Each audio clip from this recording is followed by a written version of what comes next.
The moment I walked into that engagement party, they all sized me up like I was just some nobody sister from the sticks. They chuckled, they whispered, and they thought I was just a piece of background decor in their little high-class scene. What they did not know, what they could not even guess, was that every inch of that fancy venue they were sipping champagne in was mine.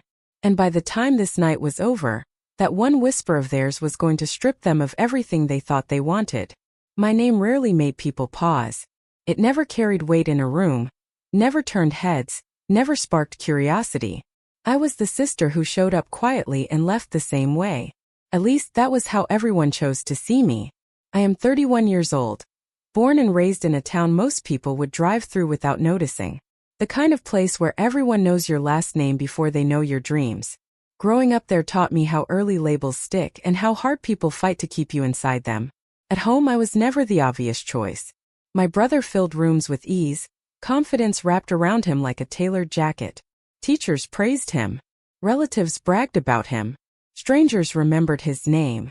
I learned early that comparison was not loud, but it was constant. I adapted instead of competing. While others chased attention, I focused on observation. I noticed how people talked down to those they believed had nothing to offer. I noticed how silence made others uncomfortable. That awareness stayed with me longer than praise ever could. People mistook my calm for weakness. They assumed quiet meant unsure, and modest meant unsuccessful. When I spoke, they listened politely, not carefully. When I stayed silent, they forgot I was there at all. That pattern followed me everywhere, and it shaped more than they realized. There was a time when being overlooked hurt more than I admitted. Family gatherings made that clear. Conversations skipped over me, landing on safer topics that did not challenge expectations. When someone asked what I did with my life, the interest never lasted long enough to feel real. So I stopped explaining. I kept my answers short, my plans private, and my progress invisible. Not out of fear, but out of control. Letting people underestimate me gave me space to grow without commentary. It allowed me to move without noise. My personality never fit the mold they expected. I was not loud. I did not perform confidence. I did not need validation to move forward. That confused people, and confusion often turns into dismissal. I let it happen. What they missed was the discipline behind the silence. The long days. The choices that required patience instead of applause. I learned how to sit with discomfort and let it sharpen me. That skill mattered more than anyone knew. Being overlooked did not slow me down. Train me. It taught me how to read a room, how to wait, and how to choose the right moment. Every assumption they made about me became a quiet advantage, one that would matter far more than they ever imagined. And as that engagement night unfolded, those old labels followed me into the room, unaware they were about to collapse under their own certainty. Family roles settle early, whether anyone agrees to them or not. In my house, they were assigned without discussion and enforced without mercy. My brother became the standard. I became the comparison. He was older, louder, and easier to celebrate. Success seemed to follow him naturally, or at least that is how it looked from the outside. When he walked into a room, people leaned in. When he spoke, they listened. Pride wrapped around him so tightly that no one thought to question it. My mother reinforced that image without realizing how sharp it felt on the other side. She praised him openly and often, measuring moments by how closely they resembled his achievements. Compliments came easily to her, just never in my direction. Even silence carried judgment when it lingered too long. At dinner, conversations centered on his plans, his progress, his potential. My updates felt like interruptions. If I shared something personal, the topic shifted before it could settle. I learned how quickly excitement fades when it does not fit the narrative people prefer. Favoritism rarely announces itself. It hides in tone, timing, and attention. It shows up in who gets defended and who gets corrected. When my brother made mistakes, they were explained away. When I did, they became proof of who I was supposed to be. That pattern left marks I did not know how to name back then. I worked harder, spoke less, and asked for nothing. Approval felt conditional, so I stopped seeking it. Distance became easier than disappointment. My brother and I were never enemies. He was not cruel, just comfortable. Comfort has a way of blinding people to imbalance. He accepted the role given to him because it felt normal. I accepted mine because challenging it never changed anything. My mother believed she was fair. She believed love was understood, not demonstrated. Her expectations sat heavy, shaped by appearances and outcomes she could explain to others. Image mattered to her. Perception mattered more. I watched her light up around people who impressed her. I watched her grow impatient with anything that did not fit her idea of success. Over time, I realized that love in our house came with conditions, and meeting them required becoming someone I was not. That realization cut deeper than any argument. It taught me to stop relying on family validation and start building something of my own. Independence was not rebellion. It was survival. Leaving home felt less like escape and more like relief. Space gave me clarity. Distance softened the sting but never erased it. The dynamic followed me into adulthood, resurfacing at gatherings, celebrations, and moments that should have felt warm. The engagement night carried all of that history into one room. My brother stood center stage again, confident and admired. My mother moved proudly beside him, satisfied with how everything looked. I stood off to the side, familiar and unnoticed. Old wounds do not reopen loudly. They tighten quietly, reminding you of every time you learned to stay small. That night, surrounded by smiles and speeches, I felt that pressure return. It pushed me toward a decision I had avoided for years. Because family patterns only hold power as long as no one challenges them. Leaving home did not feel dramatic. It felt necessary. One suitcase, a borrowed car, and a decision I did not explain to anyone marked the beginning. I did not announce plans or promise success.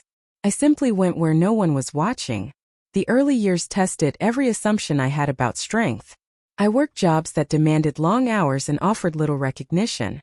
Mornings started before the sun and ended when exhaustion felt heavier than doubt. Rent came first. Pride came last. That order never changed. Silence became my routine. I learned how much focus grows when there is nothing to prove. While others posted milestones and chased applause, I tracked progress privately. Bills paid on time. Skills learned quietly. Opportunities earned without shortcuts. Each step mattered even when no one noticed. Discipline replaced motivation. Motivation fades when comfort disappears, but discipline shows up regardless. I showed up when quitting felt easier. I stayed consistent when results lagged behind effort. That patience shaped more than my work ethic. It reshaped how I saw myself. Sacrifices added up in ways people never see. Weekends disappeared. Friendships thinned. Celebrations happened without me. I missed moments that mattered to others because I was building something that mattered to me. That choice carried weight and I carried it alone. Money stayed tight longer than expected. I learned how to stretch small wins into stability. Every decision passed through the same filter. Does this move me forward or slow me down? Comfort never made the list. Progress always did. There were nights when the quiet felt heavy. No voices. No validation. Just the hum of effort continuing without witness. Those moments forced honesty. They asked whether the work was worth it without applause. I answered by continuing. Over time, patterns formed. Systems worked. Confidence settled in, not loudly but firmly. I trusted my judgment because it had been tested in isolation.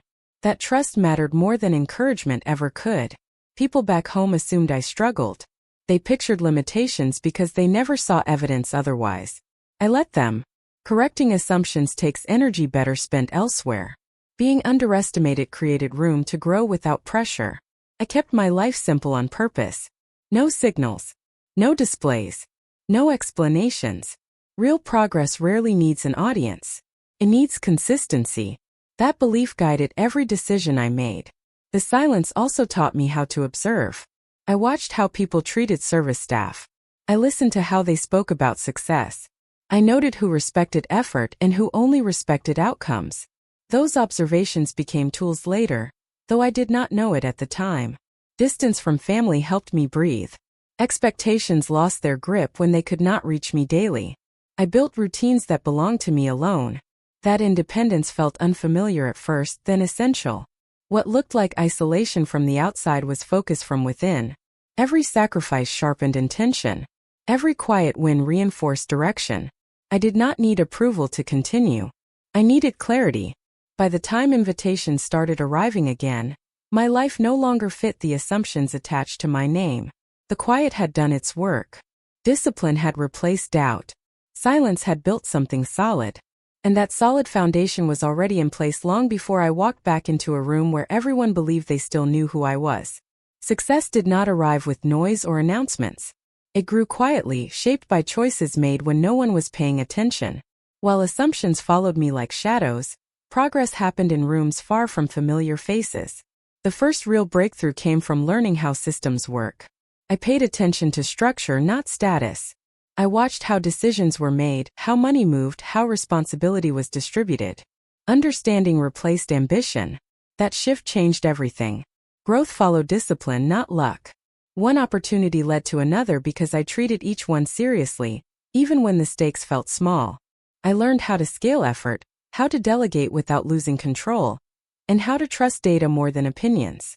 Each lesson stacked on the last. Ownership came later, earned rather than rushed.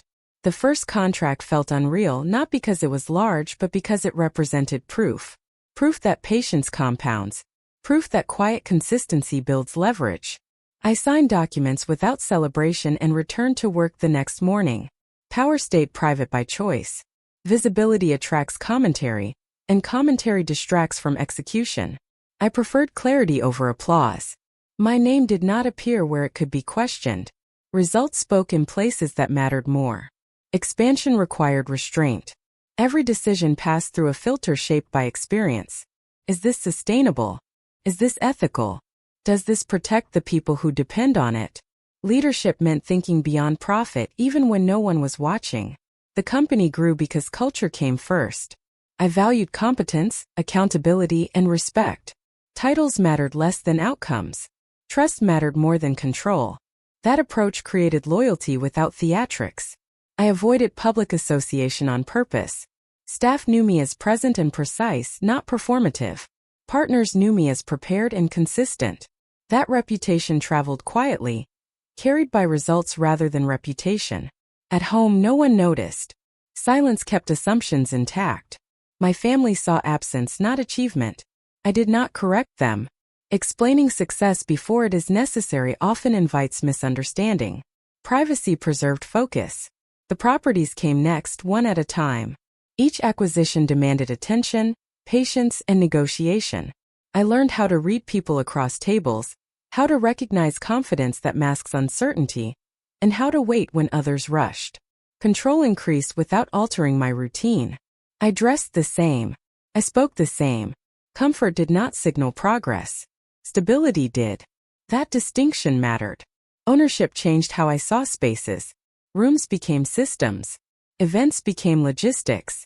People became variables shaped by context. That perspective stayed invisible to those who mistook simplicity for limitation. The venue where my brother celebrated did not feel symbolic at first. It felt familiar, functional, and well-run. I had approved renovations there years earlier. I knew the staff schedules.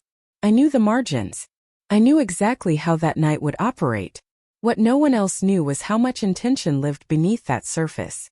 Every chandelier, every contract, every salary had passed through my hands. The power they assumed belonged elsewhere had been sitting quietly all along. Silence protected that truth until it mattered. It allowed me to move without interference and decide without pressure. When success stays private, it stays intact. And on the night they laughed, that private success stood ready, waiting for the moment when assumptions would finally meet reality. The entrance doors opened smoothly, releasing a wave of music, conversation, and curated elegance. Warm light spilled across the floor, catching on polished surfaces and carefully arranged details. Everything looked intentional. Everything felt rehearsed. Staff moved with practiced precision, glasses filled before they were empty, plates cleared without interrupting conversations. The room hummed with confidence, the kind that comes from believing you belong. I stepped inside quietly, letting the atmosphere settle around me before it noticed my presence. People clustered in familiar groups. Laughter rose and fell in patterns shaped by status and comfort. Expensive fabrics brushed past one another. Compliments flowed easily, designed to reinforce connections rather than sincerity. The event was not just a celebration. It was a performance. My brother stood near the center, relaxed and proud, shaking hands and smiling for photos. He looked exactly as everyone expected him to look. Comfortable in attention. Surrounded by approval. His ease contrasted sharply with my position near the edge of the room. I took in the details automatically. The lighting angles, the spacing between tables, the placement of staff near exits. Years of experience made observation instinctive. While others saw decoration, I saw coordination. While they saw luxury, I saw planning. Tension lingered beneath the surface, subtle but present. Conversations paused slightly when I passed. Eyes followed briefly, then turned away. Recognition flickered in some faces, followed by dismissal in others. The assumptions settled quickly. People clustered in familiar groups. Laughter rose and fell in patterns shaped by status and comfort. Expensive fabrics brushed past one another. Compliments flowed easily, designed to reinforce connections rather than sincerity. The event was not just a celebration. It was a performance. My brother stood near the center, relaxed and proud, shaking hands and smiling for photos. He looked exactly as everyone expected him to look. Comfortable in attention. Surrounded by approval. His ease contrasted sharply with my position near the edge of the room. I took in the details automatically. The lighting angles, the spacing between tables, the placement of staff near exits. Years of experience made observation instinctive. While others saw decoration, I saw coordination. While they saw luxury, I saw planning. Tension lingered beneath the surface, subtle but present. Conversations paused slightly when I passed. Eyes followed briefly, then turned away. Recognition flickered in some faces, followed by dismissal in others. The assumptions settled quickly. The woman at the center of the laughter did not look at me directly. Her attention stayed fixed on the admiration around her. That absence spoke louder than acknowledgement ever could. Ignoring someone requires confidence that they do not matter. I moved slowly, deliberately. No rush. No hesitation. Every step felt measured, not cautious. Waiting has a rhythm when you know what is coming. The room continued as if nothing had shifted, unaware of how fragile its balance was. A server nodded as I passed, professional and composed. Another adjusted a tray without breaking stride. Their familiarity with me stayed quiet, respectful. Nothing in their behavior drew attention, but the precision was not accidental. Music softened, then rose again. Glasses clinked. A toast was announced for later in the evening. Time markers formed naturally, unnoticed by most. I noted them all. The atmosphere carried confidence built on assumption. People behaved freely when they believed no consequences existed. That belief shaped the night, lending it an ease that felt almost careless. Standing there, surrounded by polished certainty, I felt the weight of timing. Everything had already been set in motion. The tension did not demand action yet. It required patience. This event was moving exactly as planned, just not according to the plan they believed they were following. The first comment landed lightly, almost playful. Someone smiled as they said it, the kind of smile meant to soften words that should never have been spoken. A laugh followed, then another. The group seemed pleased with itself, confident that humor excused intention. I stayed where I was, listening without reacting. Reactions give people permission. Silence makes them curious. That curiosity pushed them further than they planned. Another remark followed, louder this time. It carried just enough edge to draw attention from nearby tables. Heads turned briefly. A few people smiled without knowing why. Others sensed something was off but chose comfort over correction. The jokes shifted from vague to personal. Comments about where I came from. Assumptions about what I did. Casual guesses framed as harmless observations. Each one relied on the same belief. I was safe to mock. Someone asked a question that was never meant to be answered seriously. The tone mattered more than the words. Curiosity wrapped in condescension always reveals itself. Laughter followed again, this time less restrained. I felt the weight of the room change. The air tightened slightly, the way it does when attention gathers. Discomfort spread unevenly. Some guests leaned in. Others looked away. No one intervened. Public humiliation rarely announces itself. It builds through permission. Each laugh told the speaker it was acceptable to continue. Each silence reinforced that message. The group grew bolder with every response they did not receive. The woman leading the conversation enjoyed the spotlight. She delivered her lines with ease, confident in the approval around her. Her friends echoed her tone. adding comments designed to land cleanly and disappear just as fast. That strategy only works when the target reacts. I did not. A few people glanced at me, waiting for a response. The expectation hung there, heavy and awkward. A reaction would have satisfied them. Calm disappointed them. My brother remained unaware, busy with guests and congratulations. The distance between us felt intentional in that moment, shaped by habit rather than choice. I did not draw him in. This was not his responsibility to manage. The comments grew sharper. What started as humor now carried judgment. Jokes stopped disguising themselves. Words settled where they were meant to land. The line between teasing and disrespect vanished completely. I noticed how quickly people adjusted their behavior when they believed someone held no power. Respect disappeared faster than politeness ever does. That observation mattered. One comment crossed from careless into deliberate. The room reacted. Laughter faltered. Someone shifted uncomfortably. The speaker pushed through it, unwilling to lose momentum. Momentum often blinds people to consequences. That was the moment I understood the situation clearly. This was no longer background noise. It was a public attempt to establish hierarchy. They wanted to place me beneath them, visibly and permanently. I did not move. I did not respond. I did not correct them. Silence changed shape. It stopped being passive and became deliberate. People felt it. Conversations nearby slowed. Eyes lingered longer. The energy shifted again. Subtle but undeniable. Mockery loses its power when it goes unanswered. Without resistance, it exposes intention. That exposure unsettled the room more than any argument could have. They believed they were winning. They believed the moment belonged to them. They did not realize they had already said enough to change how this night would end. The shift did not come from another joke. It came from a detail I was never supposed to notice. Across the room, light caught on a familiar shape resting against her collarbone. The pendant moved as she laughed, flashing briefly between gestures. Recognition landed before disbelief could soften it. My grandmother's heirloom hung there, worn like an accessory, treated like a prop. That necklace had a history. It had been promised quietly years ago in a moment that mattered. My grandmother had pressed it into my hand once, not physically, but with words.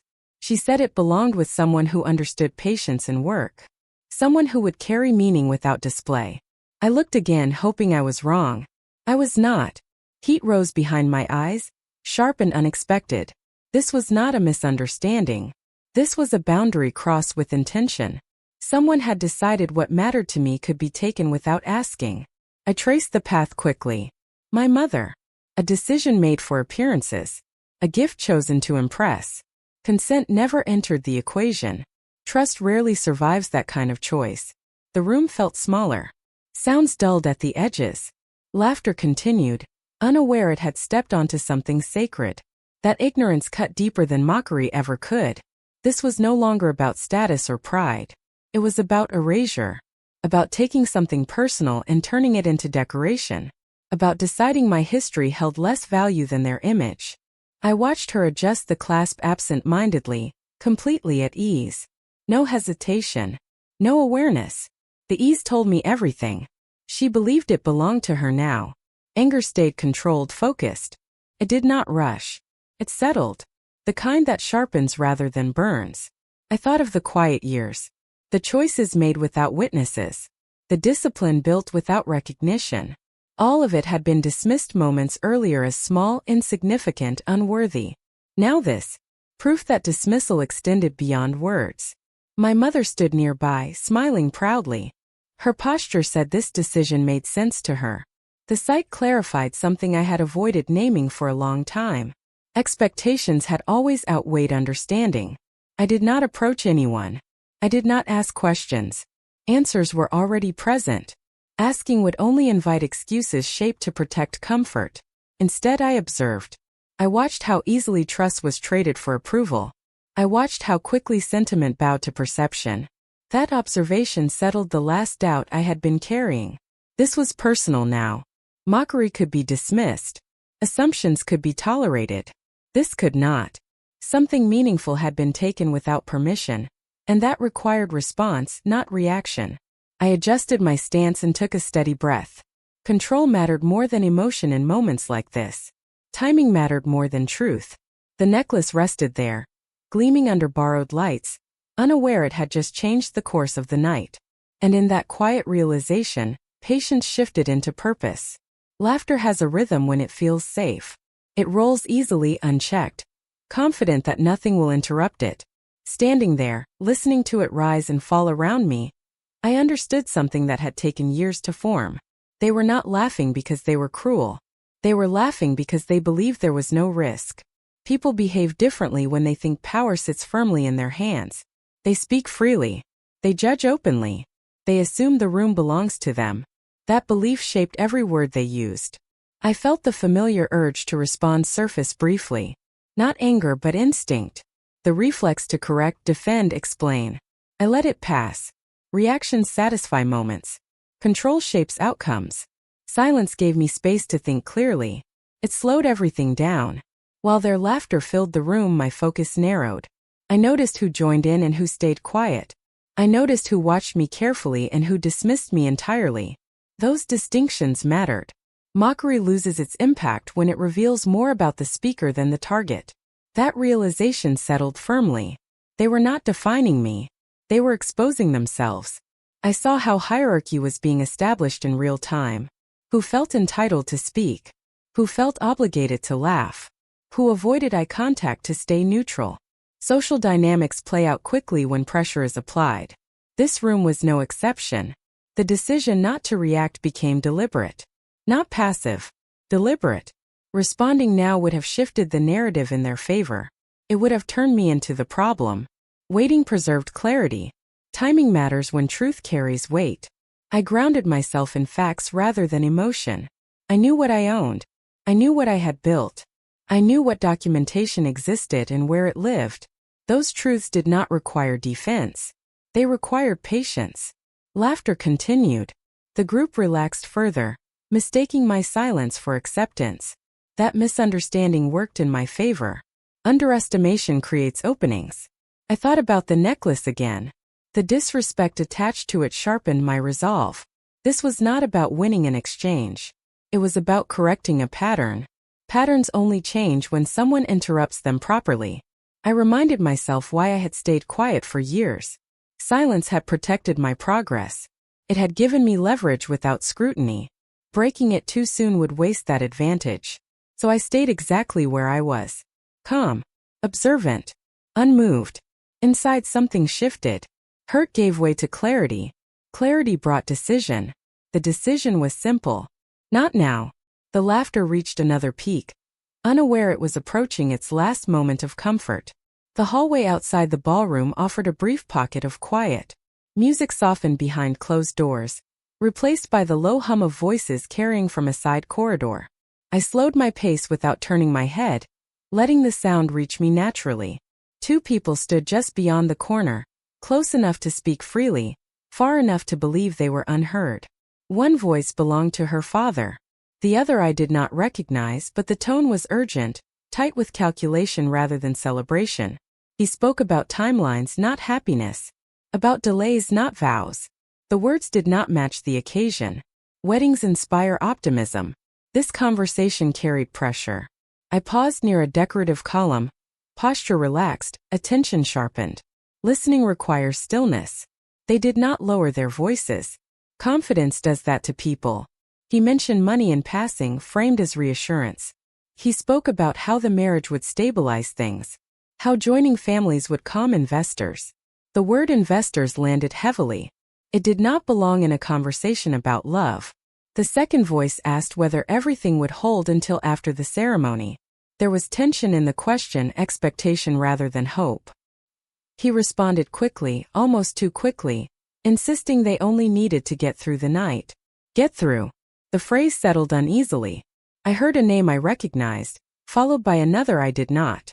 References to properties that felt inflated. To partnerships that sounded fragile. Nothing explicit. Enough to suggest risk. When footsteps approached, I moved on, expression unchanged. They passed without noticing me, already shifting back into performance mode. Smiles returned easily. Masks snap into place when people practice them often. Back inside the ballroom, the energy felt different. Not because anyone else had noticed, but because I had.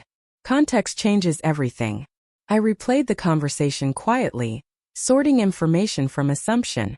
Years of negotiation taught me how to listen for what people avoid saying. Fear hides in omissions.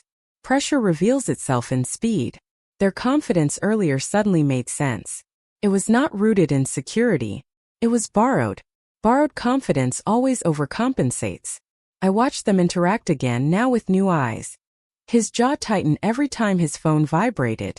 Her smile stretched just a fraction too long. Polished behavior covered something unstable beneath it. The realization shifted the stakes immediately. This was no longer a situation defined by disrespect alone. Something larger was at play, and it carried consequences beyond embarrassment. I considered what they believed about my family, about resources, about access. Assumptions rarely stay isolated. They spread, connect, and distort. If they thought stability existed where it did not, that misunderstanding mattered. I thought about the financial support I had quietly provided over the years. Payments sent without explanation. Problems solved without recognition. From the outside, it could look like a pattern of wealth rather than care. The pieces aligned with unsettling clarity. They believed my family had money. Not mine. My family's. That belief explained the urgency. It explained the performance. It explained why this marriage felt transactional rather than personal. I felt the ground shift beneath the evening. What had begun as mockery now brushed against exploitation. That line mattered.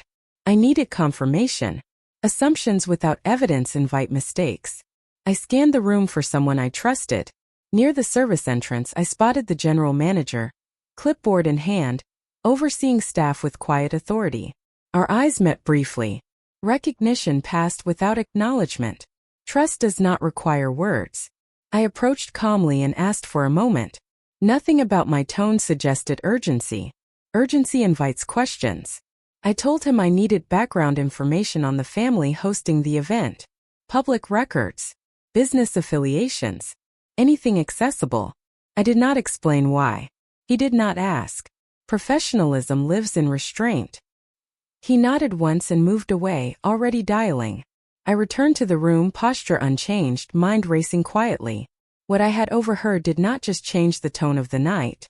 It raised the cost of doing nothing. Mockery had wounded pride. This threatened damage. The stakes were no longer personal. They were structural.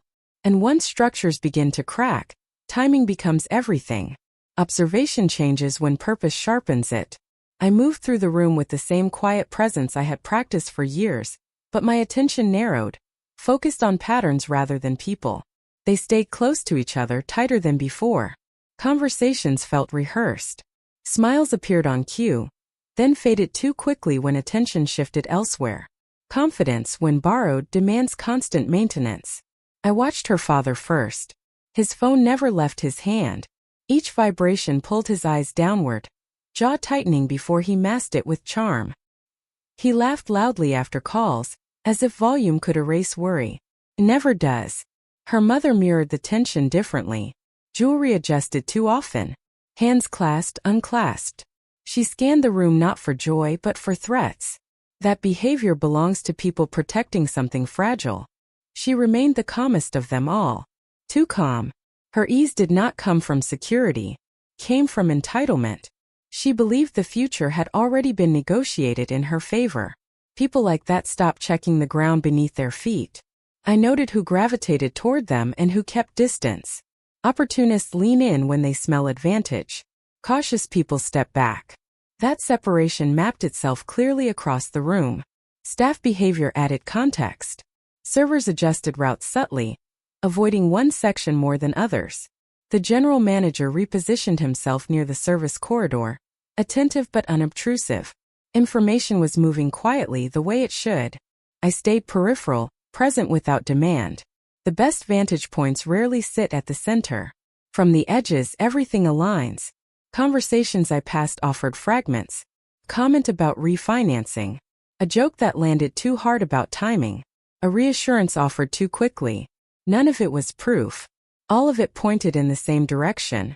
I checked the schedule mentally. The toast was approaching. Public moments force private truths into light. That timing mattered. Preparation required calm. Panic creates mistakes. I grounded myself in process. Evidence over emotion. Verification over assumption. A discreet nod from the general manager confirmed movement. Background checks were underway. Public filings. News mentions. Corporate records. Nothing invasive. Nothing improper. Just facts. I adjusted my position again, closer to the rear, where screens were visible without drawing attention. Infrastructure matters when outcomes depend on clarity. I had approved upgrades here years earlier. I knew exactly what those screens could display. The room continued its performance, unaware of the quiet recalibration happening beneath it. Glasses clinked. Music swelled. Smiles widened. Watching without being seen requires restraint. It asks for patience when impulse urges action. Years of silence had trained me for this moment. Dots connected steadily. Behavior matched motive. Motive suggested risk. Risk demanded response. I did not need certainty yet. I needed readiness. And readiness was already taking shape, one quiet observation at a time. Calm does not arrive by accident. It comes from knowing exactly what you will do, and when you will do it. As the room drifted closer to the scheduled toast, I felt that calm settle fully into place. The countdown had already started. Glasses were being refreshed. People checked watches without realizing why. Announcements floated through the room, gentle reminders wrapped in celebration. Time markers matter when outcomes depend on sequence. I reviewed the plan once, quietly, without urgency. The general manager had what he needed. Public records would be ready. Screens were tested earlier in the day. Security protocols were standard and discreet. Nothing dramatic. Nothing illegal. Just preparation. Control lives in details. I positioned myself where sightlines were clear and movement stayed natural. Not hidden. Not central. Accessible without being noticeable. The best plans blend into their surroundings. The music softened slightly, a signal most guests ignored. Staff adjusted positions with practiced ease. No one rushed. Rushing draws attention. Precision does not. I thought about how different this approach felt from what people expected of me. They assumed emotion would push me into reaction. They expected embarrassment to lead to confrontation. Those expectations made this easier. Quiet control unsettles people more than anger ever could. I reminded myself of the goal. Not humiliation. Not revenge for its own sake. Correction. Exposure. Protection. Each mattered in that order. The plan required patience through the final minutes. Waiting tests resolve when the outcome feels close. I focused on breathing, posture, and presence. Nothing about me suggested anticipation. That was intentional. The woman at the center of attention moved confidently between groups, unaware of the narrowing window. Her parents followed, careful smiles stretched tight. Their energy shifted as the toast approached, tension masked by enthusiasm. I checked my phone once, then slid it away. Confirmation had arrived earlier. Enough to proceed. Enough to justify what came next. The screens behind the stage cycled through neutral visuals. Harmless. Expected. That familiarity would matter when change came. Security staff took positions that looked coincidental to anyone not trained to notice patterns. The general manager remained near the service corridor, calm and observant. No instructions were spoken aloud. None were needed. This plan did not rely on shock. It relied on truth. Truth carries weight when presented cleanly. As the host stepped toward the microphone, conversation softened across the room. Attention focused forward. Glasses lifted. Smiles settled into place. The moment everyone waited for had arrived. They believed the next few minutes would seal their future. I knew it would redefine it. And I remained exactly where I was, calm, prepared, and fully in control. The microphone picked up a soft tap, and the room settled almost instantly. Conversations faded. Chairs angled toward the stage. Glasses paused midair. Attention gathered where it was invited. Her father stepped forward first, posture confident, smile practiced. He thanked everyone for coming, praised family, spoke about love and new beginnings. His voice carried easily, steady and warm, rehearsed to sound sincere. Applause followed on cue. Behind him, the screens displayed a rotating set of engagement photos. Laughter. Sunlight. Perfect angles. A future framed carefully for public consumption. I watched without expression. As he raised his glass, the general manager glanced in my direction, barely noticeable to anyone else. The cue had been given. No words exchanged. No signal obvious enough to draw attention. The screens changed. At first, no one reacted. Confusion takes a moment to register. The photos vanished, replaced by a document header stamped with official markings. Lines of text filled the space behind him, sharp and unmistakably formal. Murmurs rippled outward, low and uncertain. He faltered mid-sentence, eyes flicking back toward the screens. His smile tightened, then froze. He laughed once lightly and joked about a technical issue. The crowd shifted, unsure whether to follow his lead. The next document appeared. Financial records. Public filings. Names repeated. Dates aligned. Patterns formed. This was not a glitch. This was information. Voices rose slightly, then quieted again as comprehension spread unevenly across the room. People leaned forward. Phones lifted discreetly. Someone near the front whispered a name aloud. Her mother reached for his arm, fingers tight, urgency breaking through composure. He shook his head once, sharp and dismissive, still trying to regain control. Another screen change. A news article appeared, the headline visible from across the room. It referenced investigations, allegations, and timelines that did not belong at an engagement celebration. The language was restrained, factual, devastating in its simplicity. Her expression shifted finally. Confusion gave way to alarm. Alarm hardened into fear. She scanned the room quickly, searching for reassurance that no longer existed. I stepped forward then, not rushed, not dramatic. The crowd parted instinctively, eyes following movement they had not expected. The general manager spoke calmly into the microphone, his tone professional and neutral. He introduced me by name. He identified my role. He did not embellish. Silence followed, dense and immediate. I took the microphone from the stand without hesitation. It felt familiar in my hand, functional rather than symbolic. I did not raise my voice. I explained briefly that the information displayed came from public records, that it had been verified, that nothing shown was speculative. Facts do not require emphasis. Her father interrupted, voice strained, insisting there had been a misunderstanding. He gestured toward the screens, toward me, toward anyone who might help him redirect attention. His words overlapped themselves, urgency erasing coherence. I continued. I clarified ownership of the venue. I stated it plainly without pride. I explained that the staff present answered to me, that the systems running the room had been installed under my direction, that my presence there was not accidental. Recognition moved through the crowd in waves.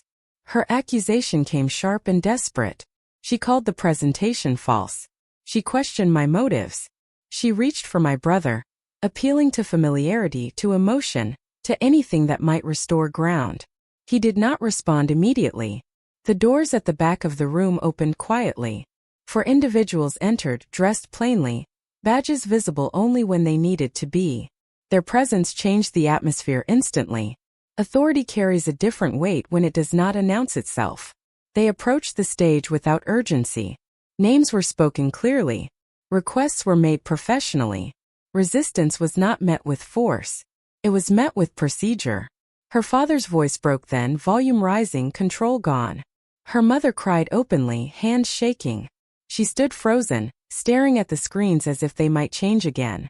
My brother stepped back from her, slow and deliberate. The space between them spoke louder than any accusation. Phones were no longer discreet.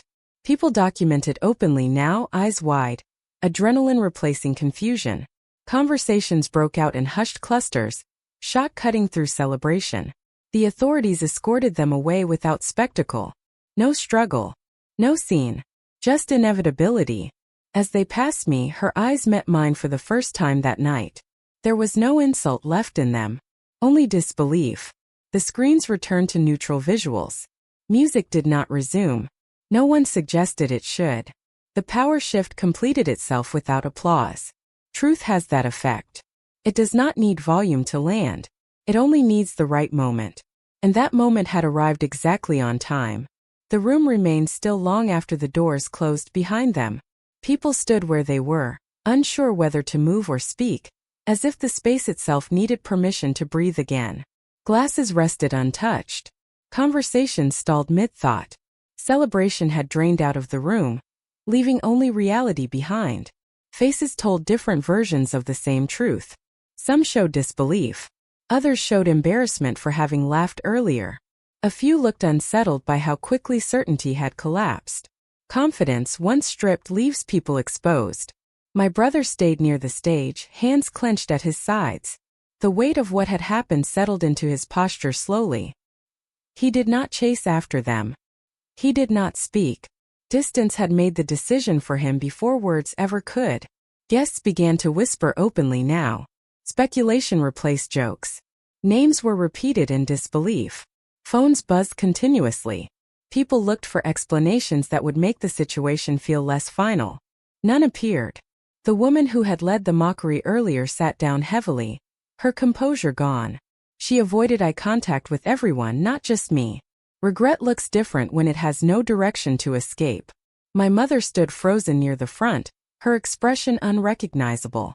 Pride had vanished. What remained was confusion, followed by something closer to recognition. She looked at me then, truly looked, as if seeing me without assumptions for the first time. The collapse had not required confrontation. No raised voices. No retaliation. That absence unsettled people more than conflict ever could. They expected chaos. They received consequence. Staff resumed quiet motion, clearing space, restoring order without instruction. Professionalism does not pause for shock. That steadiness anchored the room. I felt no rush of triumph. Satisfaction never arrived the way people imagine it does. Instead, there was clarity, the kind that comes when tension finally releases its grip. The antagonists had prepared for admiration, for control, for applause. They had not prepared for exposure delivered without emotion. Their collapse came not from force but from inevitability.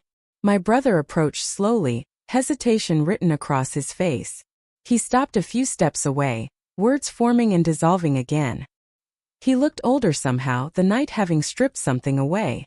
"I did not know," he said finally. The statement carried more weight than apology. Acknowledgement matters when patterns begin to break. I nodded once. Nothing more was required in that moment. Around us, guests began to leave in quiet clusters, the night retreating from spectacle into memory. The engagement party had ended without music, without ceremony, without closure for those who expected one. What remained was understanding. They had laughed because they felt untouchable. They had mocked because they believed nothing could challenge them. They had built certainty on assumptions that never belonged to them. The aftermath was not loud. It was permanent. And it marked the end of the version of themselves they had relied on to move through the world unchallenged. Morning light filtered through the windows differently after that night.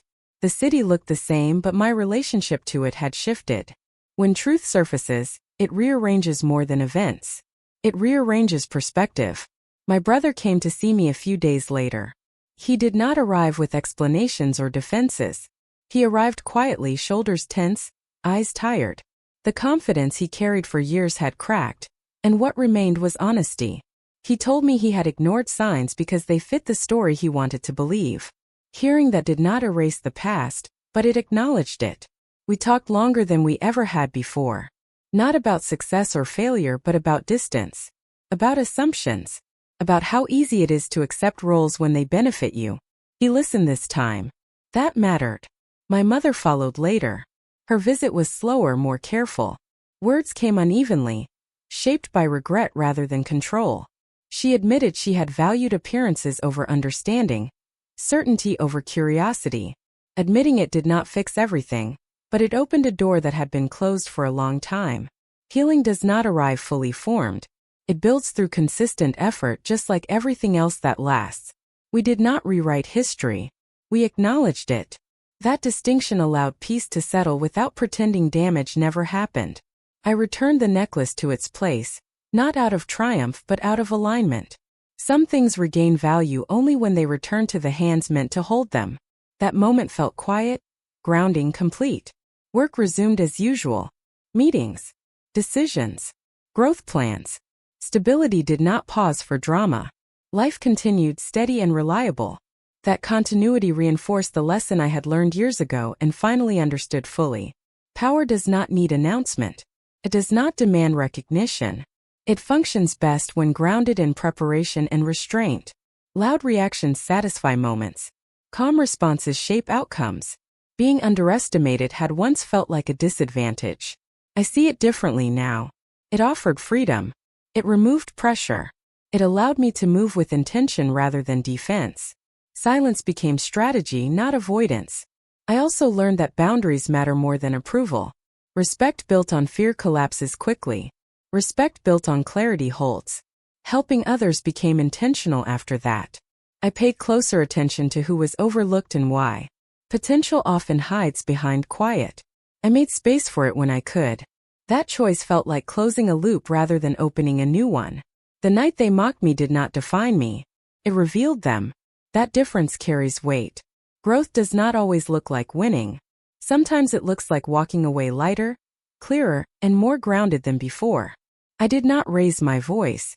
I did not chase validation. I chose timing, truth, and restraint. That choice changed everything. And if there is one lesson worth carrying forward, it is this. Never mistake silence for weakness.